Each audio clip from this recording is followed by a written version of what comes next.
Hello, good evening to you wherever you're joining us from. Good morning in some cases because you might be watching us from different parts of the world, or you may be watching a rebroadcast of the show.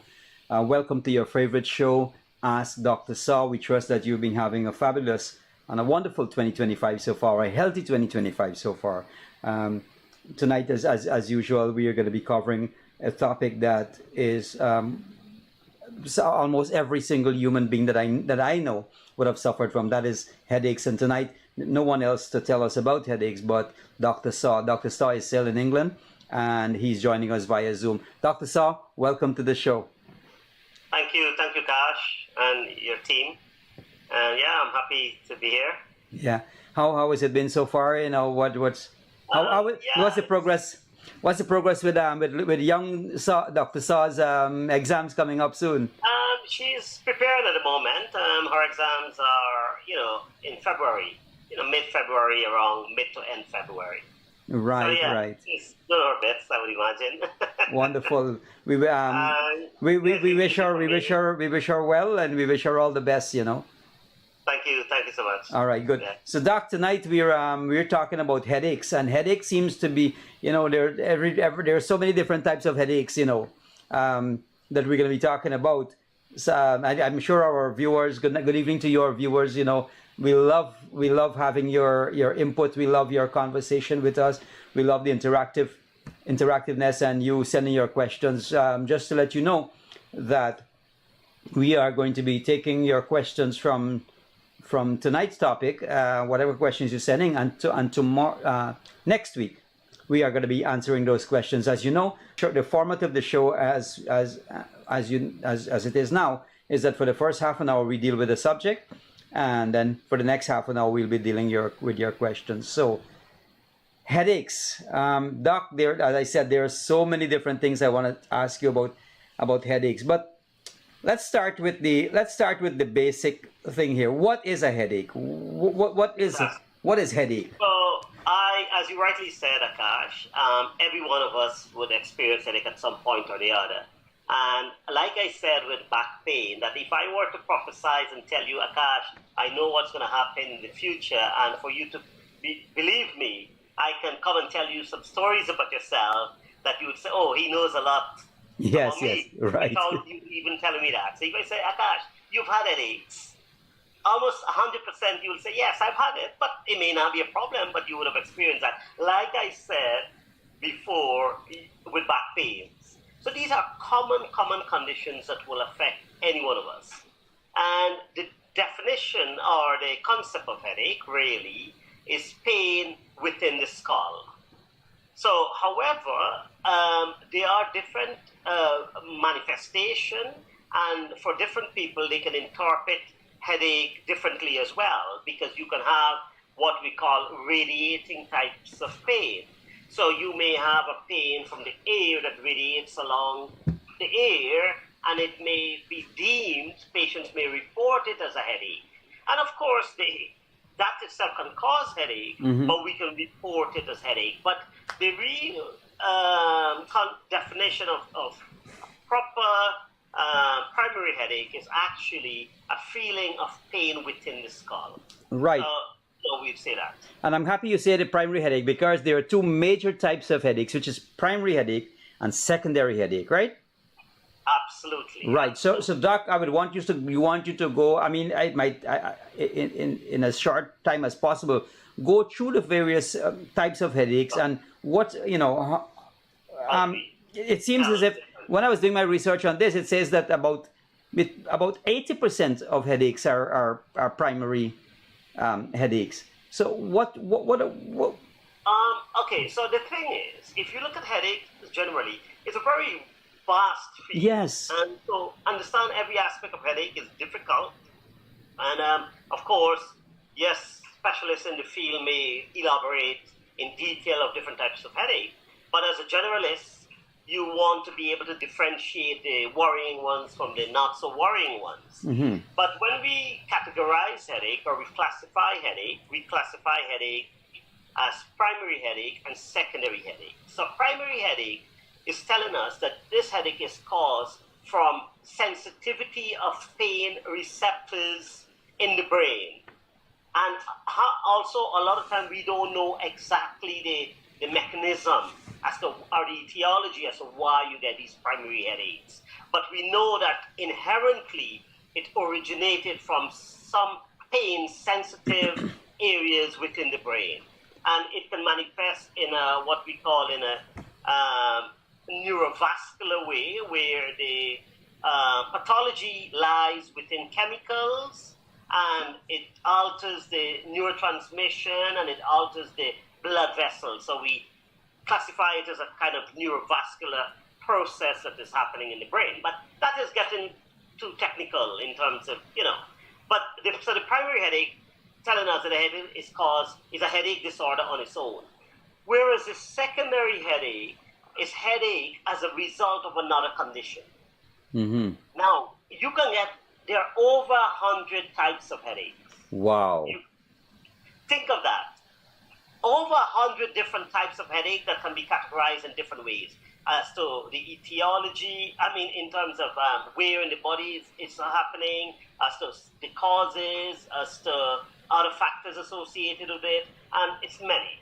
But primary confined to just not so many, secondary a long list. Because you know for a fact that almost anything can cause headache, and most of us experience these things. If somebody shouts at you or speak too loud, you can say, hey, I'm having a headache. Right. If the light is too bright, you can say, I'm having a headache. And I'm not talking about a primary migraine. I'm talking about annoying things that can give you a headache. Yes. So think about somebody is annoying and they give you a headache, much less all the other serious things like a toothache, pains in the eye, pains in the whatever. It can cause headache. Landlord call rent due headache.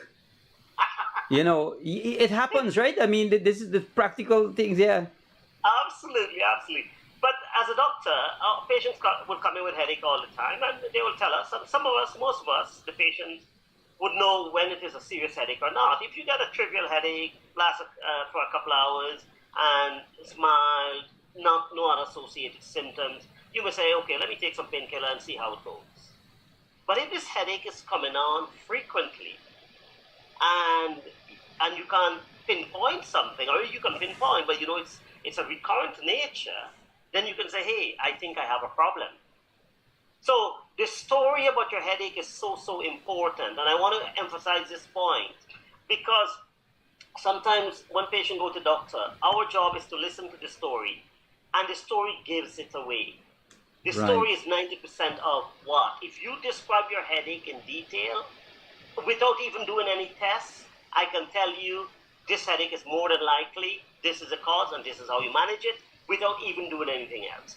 And I would really want patients to understand this clearly, because sometimes, and I see this over time, practicing for many years, some patients come with very blurred history, and may rightly so that they can't differentiate some things in the way doctors would differentiate it. But try your best to try to have a clear description of your headache. So let us start with the primary headaches, and then I'll go through the secondary headaches, but I will just highlight, when I say primary and I say it's coming from within the brain and neurochemical factors into the brain. So the common primary headaches, so if there are 100 different types of headache, I can't go through them all. Yeah. So break them up into common ones, and then we will go through primary and secondary. So the common primary headaches would be, the most common is tension type headache. And you've heard of tension type headache at some point, when people say, I'm stressed. Right. I've got a headache, I'm stressed. But there is actually a headache called tension type headache. Mm-hmm. It's the name as in a primary headache disorder. So if a patient comes in and will say, okay, describe your headache for me. The classical description of a tension headache would be, it's mild to moderate type of headache. It's on both sides of the head. They describe it as a constricting type of a headache. So it's like a pressure or a constriction. So classical patient would come and say, it's like a band around my head. Right. So given those descriptions, and it may be associated with spasm of the neck, muscle pain, and usually, because you've got to differentiate that from the, let's say migraine headache, we'll come to that in a minute, but usually tension headache would not manifest with all the other symptoms, like head movement doesn't really bother it so much, whereas in migraine headache, head movement will aggravate it. And it usually can last for about minutes, so let's say about 30 minutes to days. And that's your tension headache. And usually, most patients will complain of tension headache worse at the end of the day. So this is a patient classically would be, come home in the afternoon, I'm stressed, my neck is spasm, my shoulder is tight, there's like a band around my head, I feel pressure, I feel constriction, and fine, it doesn't affect by so much of head movement. And there are some risk factors. Usually patients are stressed or they're going through, some sort of muscular spasm they get in their body as well. And that is what we call tension headache. And there's a special way we'll manage it. So usually tension headache tend to be, you can have chronic tension headache over time, but you would have that bout that just goes after whatever the cause is. You relax, less stress. We will give acute management. So your acute management would be pain relief. And the classic pain relief we start with. So pain management is usually like a ladder. I spoke about this before. You start with simple painkillers and then you go higher. But generally most tension headache will be relieved by your paracetamol and your ibuprofen type of family. So naproxen, ibuprofen, they are those type of family. There are patients who get recurrent tension headache, and we would then use a drug called amitriptyline. Tryptyline is an old antidepressant, but is no longer used so much for depression because there are newer drugs. It is used usually as a prevention. Okay. I know your next question would be, what are some of the alternatives? Alternative therapy. Well, not really, not so much as that yet, because I'm hearing you talking about all the different type of headaches, and I'm thinking, how do I know what type of headache because how do I differentiate, or how can I pinpoint? Well, you know what? Based on my symptoms and based on how these things are hurting, this is what it may be. You talk about the band, feeling that band around your head for tension. So that is why I say that the description is so important. Right. So if you come in as a patient and you say, Doc, I'm getting a headache, and I start to ask you a little bit about this headache. Okay, tell me about this headache. And you said, okay, this headache is all, feel in my brain. It feels tight. Everything there's a pressure. My muscle is tense. It's on both sides of my head. And you tell me the description I just described, I will then diagnose tension headache. But if you come to me and you say, I've got a headache and my arm is weak, or I can't see in one eye, or I got a headache and I've got toothache with it, right? I may want to say that is probably what we call secondary headache. So we're looking at now primary headache. So you don't have any other symptom associated with it. This is only headache. Right. You're not vomiting, you don't have diarrhea, you don't have fever. This is just headache. You just got a headache that's been going on for the past couple of days, and it's all associated with that description I give you. Right. Now, the second common primary headache is migraine headache. Now, migraine headache, as you know classically, so I'll say, okay, describe your headache for me. You'd say it's a headache that is one-sided. So usually it's unilateral, we say, one-sided headache. It's worsened with light and noise. So patients will tell you classically, I need to go into a dark room. Right. The light makes it worse. If the noise makes it worse, I want to be quiet in a dark room. It may be associated with nausea and vomiting. Right, exactly. Now, these are classic. That's your classic feature of migraine. So I'm giving you a migraine history. So I come classically and tell you this is a story. Or I come classically and tell you this is the story of both sides hurting and is a restrictive band. Whereas the migraine headache would be a pulsating type of headache. I feel it's throbbing. Yes. It's like beating it's pulsating in your head. And it's one-sided. So if it's one-sided, it's pulsating, it's water with light and noise, and I feel sick with it, I can almost say because it's your classic migraine. Now, next week, as a follow-on on this, migraine is a very big topic. I want to go, and it's a very common condition that lots of people suffer with. I want to go on and talk about migraine. So we can say now, let us talk about migraine next week's topic. Right, because I had so many questions as you were talking. I had so many questions to ask about migraine. So yes, Right. we'll leave that for a separate topic by itself. That is correct, because migraine is so huge that there are so many different new things coming out for it, preventative drugs and all of that. If I were to spend time going on migraine, then we wouldn't get time to cover. Today's topic actually is a general description Yes. of it. So people understand when to worry, when not to worry, what's a likely kind of headache I have here. And then when we zoom into, okay, you've got migraine now, then we will say, fine, these are the things we would look out for. So if you say your headache is one-sided, pulsating, worsened with light and noise, vomiting, associated nausea or vomiting, that's your migraine. And then there's another primary headache we call cluster headache. Now, cluster headache is where you have clusters of headache. They come in bouts of headache, and they can last from, you can have about 8 headaches per day, Wow. or you can have every other day you have a headache. So, and these bouts can last from minutes to hours. So that's your cluster. Now, the thing about cluster headache, lots of people sometimes confuse cluster headache with migraine headache. But they say, I was going to read something, but I don't think I have the time, a very descriptive way of one of the Oxford Handbook of Clinical Medicine. I remember studying that book in my undergraduate. And it has a very well described part on cluster headache, where this patient is saying that there was no other pain in the world as bad as that. They were banging their head on the floor, and it's associated. So the classic cluster headache would be your one-sided headache that, as I say, it can last. You can have it many times a day to about every other day. And so you have a bout that can last for several weeks, and usually one-sided, and it's always associated with eye symptoms. Mm-hmm.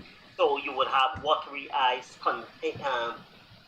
conjunctivitis type of redness in the eye, watery eyes. You may have runny nose. You have nasal congestion. You are agitated. You pacing up and down. You're going to and fro, because they say it's the worst headache or the worst pain you could ever experience. Yes, yes. And that is your cluster headache. Of course, so if you have that description, I would diagnose cluster headache. Now, the treatment is also different from your normal headache. Mm-hmm. I mean, your oxygen, we give patients oxygen when they have a cluster of those headaches. So think about you coming in with a headache like that. Normal painkiller not going to cut it. And as a matter of fact, we don't really give you oral tablets because it's so severe. Oral tablet is going to take 15 minutes to half an hour to work. Right. I want things to work right away on you. So we give injectables. Mm-hmm. And the injectable drugs, they're called triptans. They're the same type of drug that we use for migraine headache in the form of tablets. We give the injection form to cluster headaches. And also, so we give oxygen, so you give oxygen mask, and you give the triptans, injectable or you nasal spray. So you could spray the medication in the nose and it absorbs faster. And that's Okay. and to prevent it, if you get lots of clusters, we give a drug called verapamil. And it's a blood pressure tablet. So Okay. usually these are preventive drugs. So we've got migraine, we've got cluster headache, and we've got tension headache. Those are your common types of primary headache, meaning that these headaches originate from something going on in the brain. I mean, there are other types of headache in the primary category. You can have. They don't describe. They put them in other category because there are lots of overlapping into those types of headache, and then you have where the trigeminal nerve type of headache. Now, if we go on, so these are the 3 common ones to remember, however, is your cluster, your migraine, and your tension. Right. Those are your classical primary headache. Now, the secondary headache, as I define, would be secondary to something else. So let us start with what are the secondary types of headache, or what could be something else? What are we worried about generally in headache? If you come with a headache, a patient comes with a headache, we are worried about, do I have tumor of the brain, or do I have a bleed in the brain? That's the first thing patients will come with. If you get a headache, what do you worry about? Yeah, something going on in your head. Something's going on in here. Yeah. Right, and if I know that, okay, is the worrying thing always at the back of our mind, we think in the worst. That's right. Yeah. So you're thinking that, is there a blood vessel that's burst in my head? Mm-hmm. Or that's like a stroke? Or do I have a tumor? So the thing is, we can then look at secondary headache as cancer of the brain. I'll come to that because that's an important one, what we would look for if we suspect cancer of the brain. Bleeding in the brain, so patients who have a burst blood vessel. So there are different types of bleeding in the brain. Now the classic bleeding in the brain that we know is stroke, right? Right. There are two types of stroke. There's a stroke where a blood vessel bursts, and that's called hemorrhagic stroke. And there's another type of stroke where there's a blockage of the blood vessel. Like when you get a heart attack, you have a blockage of the blood flow to the heart. Right. You get a blockage of the blood vessel in the brain. And so those are the two types of stroke. But there's another type of stroke, which is called a subarachnoid hemorrhage. And this is the type of stroke you get in young people. And they have a malformation where a blood vessel is a little bit weakened, like an aneurysm in the brain. Yeah. So this is not your classic stroke where you have high blood pressure, you're smoking, you have diabetes, and over time, your blood vessel damage and you have a stroke. These are patients who genetically, or they're sometimes born like that, where there's weakness in the wall of the blood vessel. So these strokes happen in young people. And it is called subarachnoid hemorrhage. You know Sharon Stone, the famous actress, yes. Famous actress. She had one of that subarachnoid hemorrhage. Okay. She had a stroke at a young age. And that is your subarachnoid hemorrhage. And it's good to pick up. Now, that can present as a headache in the first instance. Okay. So patients and the description, and this is very important. So I would go through something where, when do I worry if this headache is a concern or not? We are worried in certain cases. So we talk about a stroke, we talk about bleeding. Another cause of secondary headache would be infection. So you're worried if you have meningitis. Meningitis, yes. Encephalitis, that is the lining of the brain, the inside of the brain is infected, or meningitis is the meninges, is the surrounding of the brain is infected. You know, you heard of meningitis. Yes. Right, but in those patients, they will come with fever, they would have neck stiffness, the light will be too bright, they'll be lethargic, they may have a seizure, they'll be semi-conscious. That's your meningitis classic. And you know that's a secondary headache. Yeah. So you can have neck problem where you have arthritis of your neck and you have headache as a result of that. You can have sinus. So lots of time patients have sinus problems. So if we start with anyway from the head coming down, you can have glaucoma. So glaucoma where there's pressure in the eye, that can give rise to a headache. Coming to the nose, sinusitis. These headaches in sinus headache, you have nasal congestion, your nose is blocked. When you bend your head down, you feel the headache is worse. You feel your head is full and congested. You know what we say, head cold? Right. Head cold, yes. That's your sinus problem. And that can cause headache. That's your sinus headache. You can have, there's something called temporal arthritis. So there's a blood vessel that runs along here, and you can have inflammation of the blood vessel. And that can give rise to headache.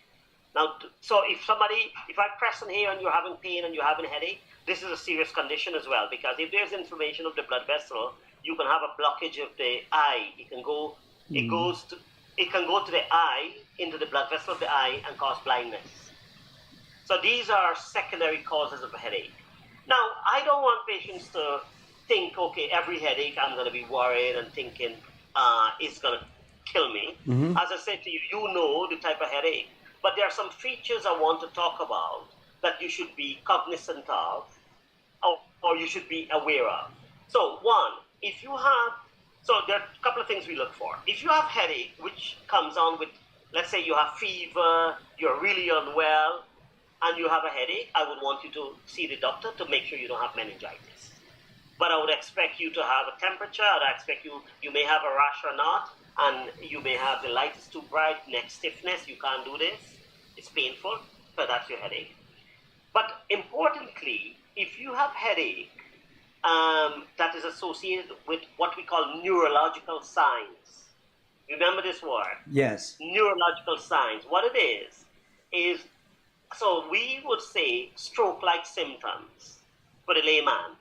Right. We would call this stroke-like symptoms. So what is stroke? How do we know you're getting a stroke? If you come and say you're having a headache alone, I would say, fine, could be anything. I wouldn't think of stroke. But if you say you have headache and your arm is weak, or your face is twisted, or you're slur, your speech is slur, or you can't see in one eye, those are called neurological signs. And it could be as a result of a blood vessel burst or blocked, that's a stroke. It could be as a result of brain tumor. So we call that neurological sign. So any headache with neurological sign, you should see the doctor right away and have a scan of the brain. Right. That is very important. Yeah, Doc, what are some of the tests that can be done to determine? I mean, you said that when patients come and they present themselves to you and they tell you the little history of their headaches, most of the times, if not all of the time, you'll be able to pinpoint exactly what type of headache they have. But in other cases, what are some tests that can be done to determine the types of headache? Right. So medical if you tests. have primary headache is more a diagnosis of exclusion. Because most people come in with a headache, it's chronic, it's there all the time, and the story tells you the type of headache. And Right. what we do a scan for is, the scan doesn't tell us this is migraine, this is cluster, or this is tension headache. The scan rule out other causes and other important secondary causes. Okay. So a brain scan can either be a CT scan or it can be an MRI. Right. A CT scan consists of radiation. So we don't want to do many CTs. We do CT in emergency situation. So you come in with a sudden headache and I really want to know what's going on. It's easier to organize or get a CT done. An MRI takes longer. You have to go into that tunnel and sometimes it's not convenient. However, if you have chronic headache that have been having headache for a week or 2 weeks or 3 weeks, then I would organize an MRI for you because you can wait and we can pre-plan the MRI. Whereas if you come in with a sudden onset of a headache, I can then arrange a CT scan right away and you have that headache. I want to just say, so the point what I'm trying to make quickly now, the time is... We have 10 minutes. We have 10 minutes. We have 10 minutes. 10 minutes. Yeah. So I want to say some of the red flags. So when you're seeing your doctor about a headache, you want to make sure that you don't have any of the red flags to suggest. So our job is usually to find out if the patient has got a red flag, to say this headache is more than just a normal headache, which we can wait to treat. So we want to make sure it's not a brain tumor. We want to make sure it's not bleeding in the brain like a stroke-related condition or something called a subarachnoid hemorrhage. And we want to make sure it's not an infection. And we want to, so all these things I talk about, a stroke, you will have other neurological signs. Brain tumor, you would also may have neurological signs. And how do we know what is neurological sign? I say you get weakness in the muscles. You may have sensory problem, whereas you can't feel on one side of the body, one side of the face. So you get limb weakness, sensory feeling problem. One eye, you might not see properly on the one eye. Or when you look at the pupils are different. You know, the size of your pupil, right. They look different. That's a neurological sign. If I tell you, when you go to the doctor, something they tell you, touch my finger and touch your nose. You know, right. Like that. Yes. If you lose that coordination, that's a neurological sign. So if I tell you do that and you can't do that, I'm worried.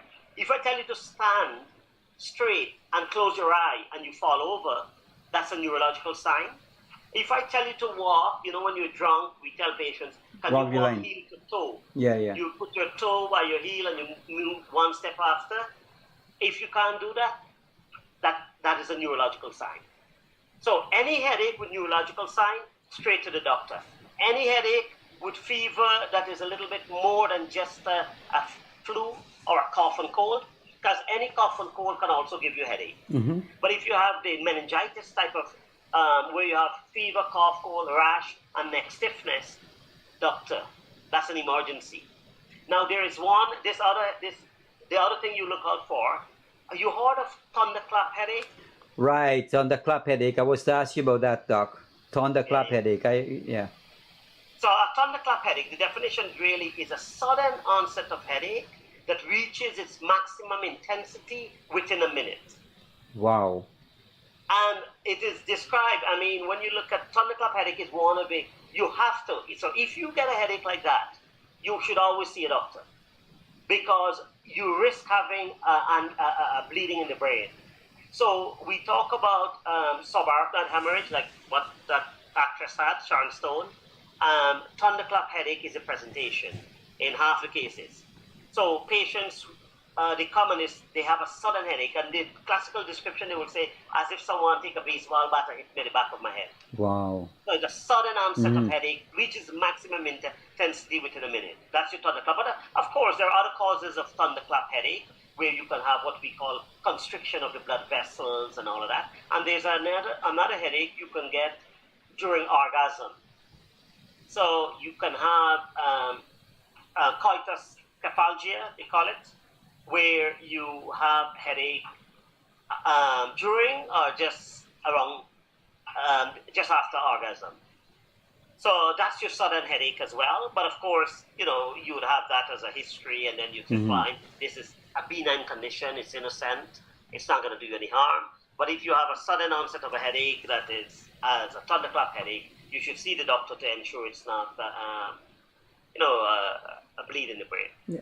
And Doc, that's your summary of headaches, really. yeah. Doc, when there are so many psychological effects to a headache also, because I know people say, you know, with migraine, they said, man, look, I feel like killing myself because I can't deal with this anymore. But when is a headache dangerous? Well, it's dangerous when you have all these. If you have neurological sign with a headache, I would say, or fever, those are the two dangerous ones. In terms of, for me to say right away is dangerous. If I do a scan and I feel that there is nothing going on, and there is also conditions where you have inflammation of the blood vessel, if I exclude all of that, we'd say it's not dangerous. But if you have any of those conditions, then I would consider it dangerous. So if I Okay. do a scan and there is bleeding in the brain and there is, a tumor or so, that's a dangerous headache, of course. You need to deal with that. So headache is really dangerous when you have neurological signs or signs of infection All or right. signs of inflammation in the body. Yeah. So if you have those associated headache. So I wouldn't say so the psychological component you talked about, that can make it dangerous as well in terms of patients get depressed, suicidal, and they give up the will to live. Right. I mean, I would consider that dangerous. But the point is, migraine headache not going to kill you. A tension headache is not going to kill you. A cluster headache is not going to kill you. They are severe, disabling headache. You may not be able to function your day-to-day activities, but the headache itself not going to kill you. So I wouldn't say, right, this is a medical emergency. Yes, I want to treat it because the severity is an emergency. So you'll treat it in that way, but not that the headache itself, I need to, like if you have a bleed in the brain, I need to urgently rush you as an emergency. I need to rush you for a brain tumor as an emergency. Those are the ones that I would All be right. worried about, or meningitis, because potentially every minute, every second, meningitis can kill you. We just have under 4 minutes left for this segment. Treatment. Let's talk about treatment. And in that aspect, in that, let me add also to say, you can also talk about. I know you asked this earlier about alternative lifestyles and therapy and so on. Sure. So, But talk about treatment. Your classic treatment would be your painkiller. In terms of we start with a pain ladder, your paracetamol as your normal painkiller, your ibuprofen family, they're called NSAIDs, a non-steroidal anti-inflammatory, and you can escalate. We try not to give too much strong painkillers because some people use codeine-based product, but we try to advise against codeine and even morphine-based product for headaches when they are really, really bad. But the treatment generally for your simple headache would be ibuprofen, aspirin, paracetamol. That's for your simple headache. Once we have a diagnosis of so we talk about primary headache, so your cluster headache, we talk about prevent oxygen, We talk about your preventative drug, as in your verapamil. When you have migraine, I will come to that next week in terms of Right. the specific for that. But when we talk about a secondary headache now, the treatment is based on the underlying cause. So I said secondary headache is from an underlying cause. So if you have a sinus problem, we try to treat that sinus problem. If you have meningitis, we will treat that meningitis. If you have a brain tumor, we'll treat that. If you have a stroke, we'll treat that. Toothache can cause headache. You can have a nerve problem, trigeminal neuralgia. We try to treat that. So your secondary headache, you treat the underlying cause. Your primary headache, you start with simple painkillers, and then you add on based on the specific type of primary headache that you have. Okay. And the alternative, quickly in 5 seconds, an alternative treatment. So we want to de-stress you. As I say, your primary headache, tension headache, you want to do stress relief therapy, whatever it is, massage, aromatherapy. That's, these are all good. Your acupuncture is very useful for headaches. Physiotherapy sometimes for your muscle spasm and some of the tension type of headache. And you want to cut down on your alcohol. You want to exercise. I mean, sedentary lifestyle promotes headache. So the more you're relaxed, the less stress you have. Eat healthy, lots of fluid. Dehydration can cause headache. So you want to drink enough water, cut down on your alcohol, lots of fruits and vegetables, go for exercise, socialize, interact with people. Right. Lift the mood.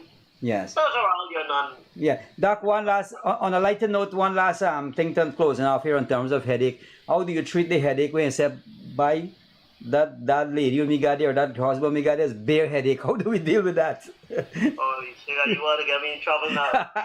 All right, I know we got some viewers out there who are always sending in, always contributing. But I'm just on a lighter note, just. I know, of course. I mean, the thing is, we say it all the time. Oh, this girl give me headache. Yeah. Woman give me headache, or this man give me headache. But in a relationship, sometimes those are just banter. But if it is a genuine concern where my partner is giving me headache, so much so that he or she is aggravating me, and I need to take that on board and have that conversation. So it's about having a conversation. Whatever you're doing is annoying, and maybe we need to look at our relationship. We need to have some therapy, some counseling. Look how we can rekindle thing and let you don't be so annoying. Ease the headache in the home. Hi, good evening and welcome back. We are now going to be dealing with the second segment of the show. And we are going to be dealing with your questions from last week, actually. Last week we dealt with UTIs, and many questions came in through our chats. And we really appreciate you, the viewers, sending in your questions. It doesn't have to be about the topic. Tonight we're dealing with headaches, but it doesn't have to be about the topic. You can send in your question about anything. So, Doc, I got some questions here for you. The first one is, Doc, women going through menopause are prone to UTIs.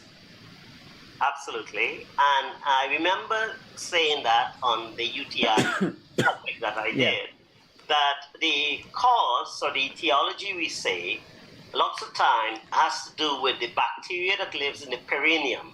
So we say urinary tract infection in female usually follow what we call an ascending, they move up the urinary tract, and they get infected from the vagina, the perineum area, so around the vagina area, and bacteria gets into, because the urethra is, the tube from the bladder outwards is short, and the bacteria gets in there.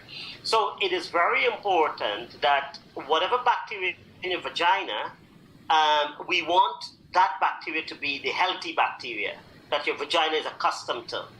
Now, during menopause, you have decreased estrogen, that is your female hormone, and it can change the makeup of your vaginal bacteria, because the vagina would get it will get drier, and it can get irritated, injured, so you get lots more bruises. You create different bacteria can form, can grow there, and those bacteria get into the urinary system. So the answer is that yes, during menopause, you're higher risk. Now, that is a condition so common and it's so easy to treat, but lots of us don't even present to the doctor about it, or we are embarrassed to talk about it.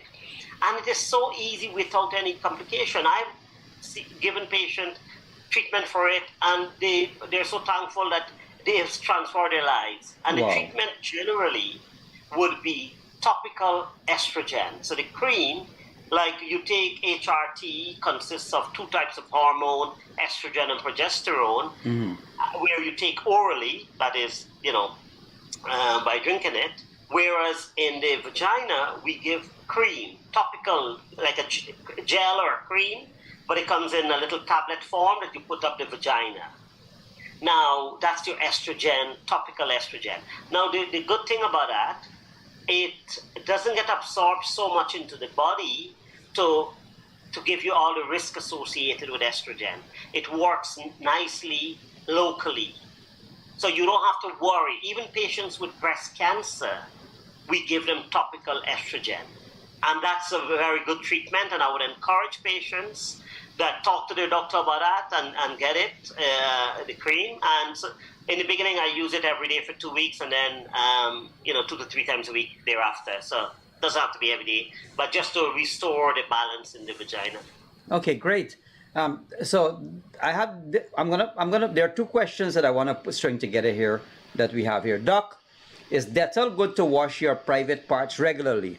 Now, let me add this other question to that, because it's sort of tie into this. Doc, I heard that they got a soap, and she described the soap. I don't know if I can use this word on screen, but it's to wash. It's a special soap that is being advertised to wash the vagina, and a special soap to wash the penis.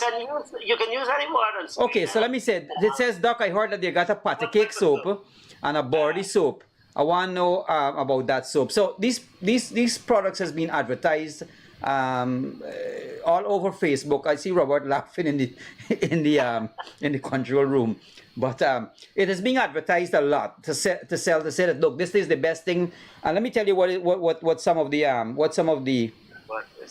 benefits are said to be from these soaps. It tightens the vagina. It keeps it clean. It has a good scent and all these kind of things. So that is a question that came from one of our regular viewers also. So one person is asking about Dettol, if it's good to wash with Dettol regularly, and the other person is talking about this what they're calling patty cake soap and body soap. Oh, so let's address both questions. So right. The Dettol element of it, I would say it's a no-no. Dettol is an antiseptic. As a matter of fact, this will tie into even the other question with the soap. So right. There isn't, at the moment, no medical advice that shows benefit in washing the vagina internally. Okay. So doctors should discourage the use of whatever it is to douche. Douching, they wash the vagina. And there are lots of things that are sold out there. So first of all, Dettol, if we address Dettol by itself, is a very strong antiseptic. Yes. It's not a pungent smell. I don't know. It burns your skin. Yeah, it burns you. You got to dilute it and all of that. So without a doubt, it would not be something. The vagina is more delicate than that. So I would not think at all Dettol is healthy to put there to start with. It can cause irritation, discomfort, God knows what else. But the answer to that is by no means Dettol. Now, people may say, okay, why don't I just put a little tinge? But what purpose does it serve? Yeah. You don't need to put a tinge of Dettol for anything. First of all, that little tinge is not going to make a difference in terms of if you want to create some antiseptic into the system. And also it's dangerous because I don't want to kill the bacteria in your vagina necessarily, unless it's harmful bacteria. Most of the bacteria that live there, they're beneficial to you. So I don't need to kill that. If I disrupt the whole mechanism and there's a condition where you have bacterial vaginosis, and I'll tell you about that, if you have an infection, then of course we will treat that and maybe we can create a different equilibrium where we use probiotic stuff. Probiotic, like what we use probiotic yogurt drink for the bowel, and it's got good bacteria. They also sometimes use the same type of probiotic in gel forms that you put up the vagina. That is patients who have recurrent infection. I wouldn't say you need to do that, but if you're having recurrent vaginal discharge, smelly vaginal discharge, which we call vaginosis, bacterial vaginosis, I then may say, fine, I've treated you 5-6 times this year for that condition. There seem to be some disequilibrium of your bacterial flora, that is the bacteria that grows in the vagina, and maybe we can rebalance it by using some probiotics, some good bacteria. But the intention is not to kill, use antiseptic to kill. So Dettol is out. Now the Pata soap and the body soap you're talking about, likewise, they will have something that the intention, what you were saying there, I need to wash the vagina. Well, the only guidelines that says that permit washing is external washing. There's no guideline tell us that we should regularly wash the inside of the vagina. So external washing, where you just use water and mild soap externally, you don't put it inside, you don't put your finger in there, you don't do anything in there, you just wash the outside of the vagina, that is healthy. But I would not recommend any of those Pata soap. Now the scented stuff as well, they're not advisable. I mean, yes, patients can use it and they're fine, but lots of the scented stuff can be an irritant. Right. So I would not want to do that. So yeah, I don't think there is any medical evidence to substantiate any of those claims, and it was not something that I would recommend unless there are specific bacteria that I'm trying to kill, then I'll treat with antibiotics. So if a patient comes in with recurrent vaginal infection, I will do a swab. So I take a sample of the vagina with a swab, I send it to the lab, we test that, we see what type of bacteria is that, and then I give the appropriate antibiotics. Sometimes you can treat blindly, okay, one off, let's see how this works. We give what we call a broad spectrum antibiotic that can cover lots of organisms, and that sometimes solves the problem. Right. Doc, I think we dealt with this one. Can one have a UTI and a STD simultaneously? Definitely. They can present alike. Some STD can present like urinary tract infection, where you have burning when you pass urine, you can have a discharge. The STD generally will give you more of a pussy discharge from the urethra. So, but you can have them together. There's nothing stopping you.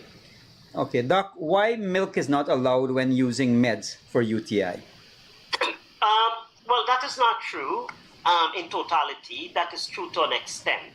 So, in urinary tract infection, there are some antibiotics that are. So, the idea of milk generally against antibiotic is that it decreases the absorption of the antibiotic.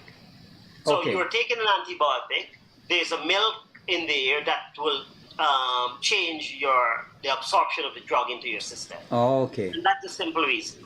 Okay. So you get less concentration of the drug in your body. So some milk can even affect about 30% of the absorption of the tablet. Okay. So when I'm giving you a dose, it's like you've got 30% less of the dose. Right. Now, for you to kill bacteria in your body, you have to have, and we've worked this out, medically they have worked out what concentration of this drug need to be in your body to kill the bacteria in your body. So if milk is going to decrease the absorption, then you don't want the drug with that. But by and large, so some tablets, so depending on which tablet you're using, the regular ones, the stronger ones like the ciprofloxacin or flaxacin,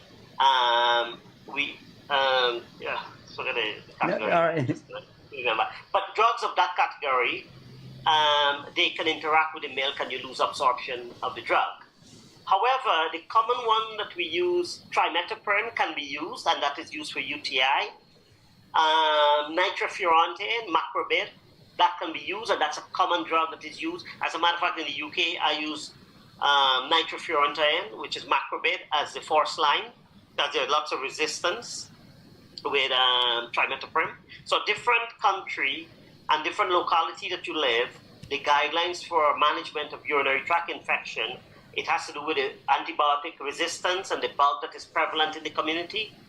So those trimethoprim, nitrofurantoin, milk doesn't affect it, whereas the other cefalexin and the ciprofloxacin, the quinolones, okay, that's the name I was trying to get.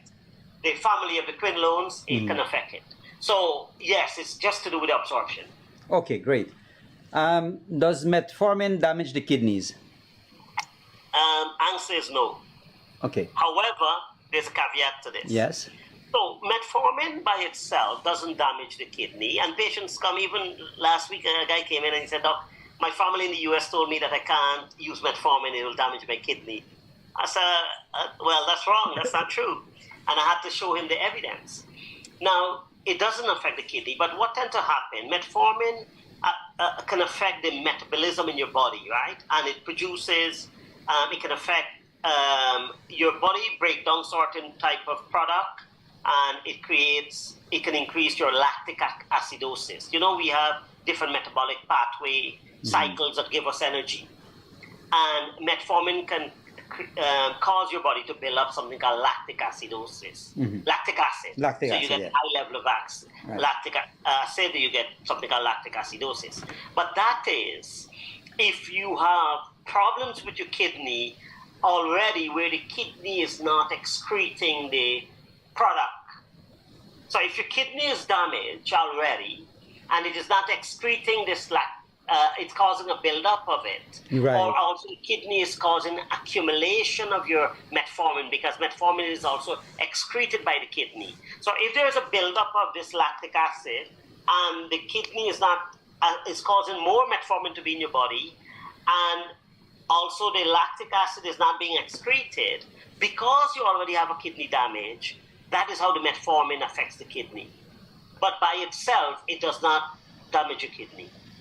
So it is important to take a note of this, that when your kidney is going bad, we start reducing the dose of metformin so that it doesn't accumulate in the body because the kidney can't excrete it, and also there's a buildup of that lactate. And that's the mechanism. And the other thing, so diabetics should know this, so I tried to, just for general knowledge. So we measure something in your kidney called the EGFR. That is the filtration rate. Estimated EG, glomerular filtration rate. Now, it should be over 60 in most patients. If it go under 60, we start reducing your metformin. I start decreasing the dose. And if it reaches 30, we would stop the metformin altogether. So patients who are on metformin, they would ask their doctor, is my kidney good enough to take the full dose of metformin, or do I need to cut the dose down based on my kidney function?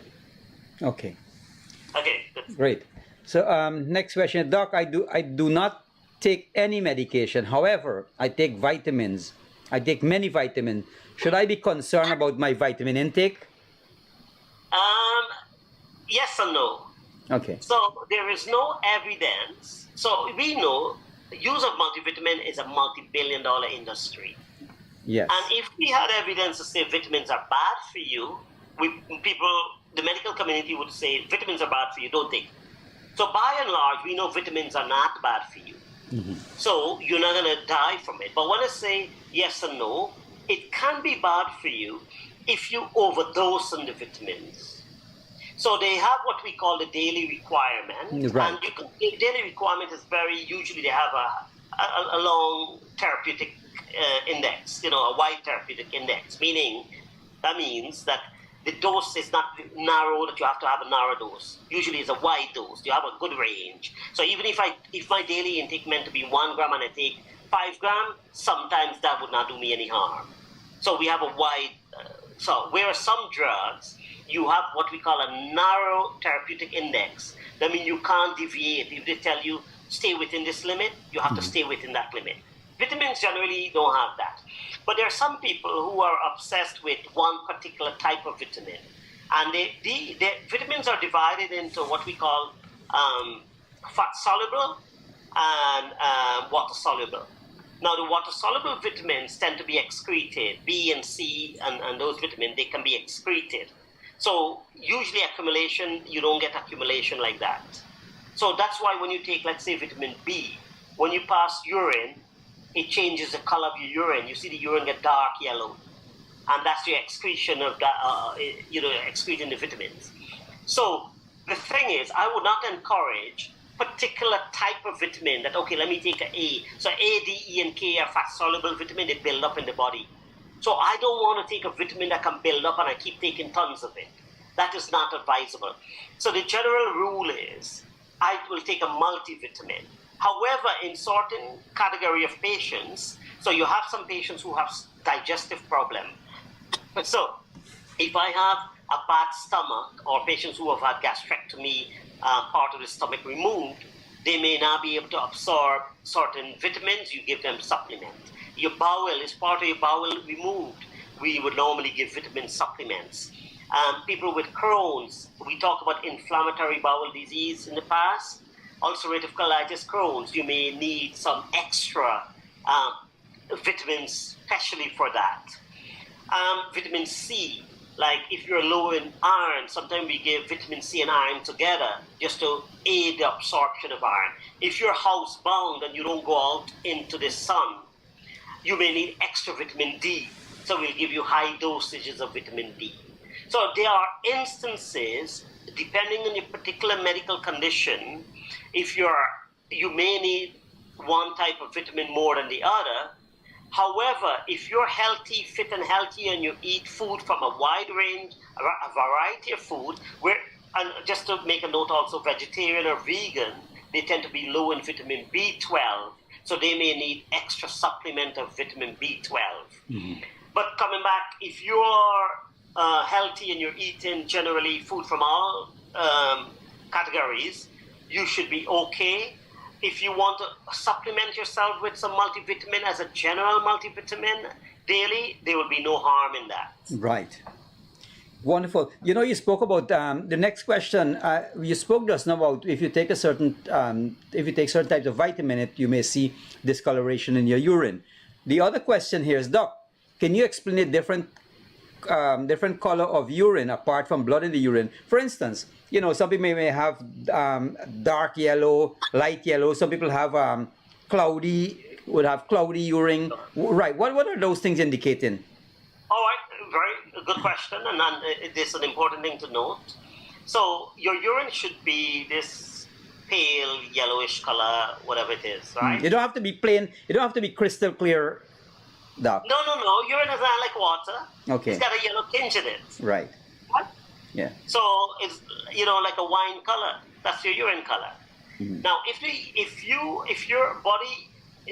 you're dehydrated, the body concentrates the urine, so you can't get so much water dilute in the urine. So the urine will be stronger, straw-colored, a deeper yellow. Right. Or if you take multivitamin, so if you're dehydrated or you take multivitamins, you will notice your urine get a stronger yellow.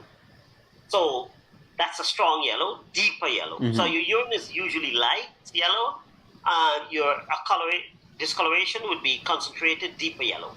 Now, also, we see different colors of urine. We see red urine, pink urine. So red could be blood in the urine. It's red. You can have, and if you have little blood that mixes with the urine, it may be pink. Mm-hmm. If you have a lot of blood, it comes red. You can have also red from beetroot. So right. certain, and also food coloring. Mm-hmm. Food coloring can also change the color of your urine. Right. Berries, certain berries, beetroot, they can change the color of urine. So that's your red, that's your pink, that's your yellow, and your light yellow, right? Now, you can also have dark urine, like tea color. Now, that's a medical condition where you can have blockage of your bile. The bile gives urine its color and its stool. Yes. When you have gallstones, for instance, or you have the pancreas blocking the head of the pancreas, one of your digestive organ, blocking the flow of bile, the bile can't get into the system, your urine gets dark. So you can get tea colored. cough, like Coca-Cola. Wow. And I would tell anybody, if you have yellow eyes, dark urine, and your stool lose its color as well, the stool become clay colored, gray or whitish. That tells me there's an obstruction to the flow of bile, because you can't get the right color of the urine. You can also have green urine, blue urine. Certain drugs can cause green or blue urine. Certain bacteria, so there is something called purple bag syndrome, where patients who have catheter into their bladder, there are bacteria that are growing, and the bacteria break down compounds, and it causes discoloration. You get purple urine. Okay.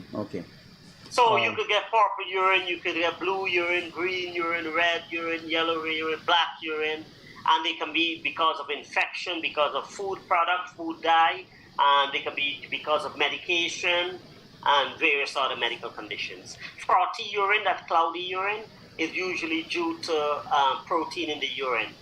So when your urine is frothy, you pee in the toilet and you see it's all bubbly and whitish, usually that indicates protein. We check for that. You can also have sediments coming out of your urine. Yeah. So those are your different types. Right. Last question here from Doc. This Doc, isn't cold sores called herpes? Yes. So cold sore is herpes simplex type 1. So you have herpes where there is type 1 and type 2. So cold sore, you get it on your lips. I don't know if you know, in Barbies we used to say macro P. Yeah, macro P on your lip. Yeah. Of course I know that. Yeah. Okay, fine. So that is nothing to do with macro. Yeah. And for those viewers, for viewers who don't know what macro is the little house spider. Yeah, that's what we call macro. Yeah. Of course. Yeah. So that's got nothing to do. It's a virus infection. It's herpes type 1. So herpes simplex type 1 is cold sore. And generally, the virus lives in your body into the nerve endings. And whenever your immune system changes or the environment is right, it reactivates. So you get the infection, and then it's cleared, but you can get it back. It stays in the body. Right. You get it back again. Right. And that's the nature of herpes simplex type 1. Type 2 is genital herpes. So we call herpes simplex type 2 or genital herpes. Okay.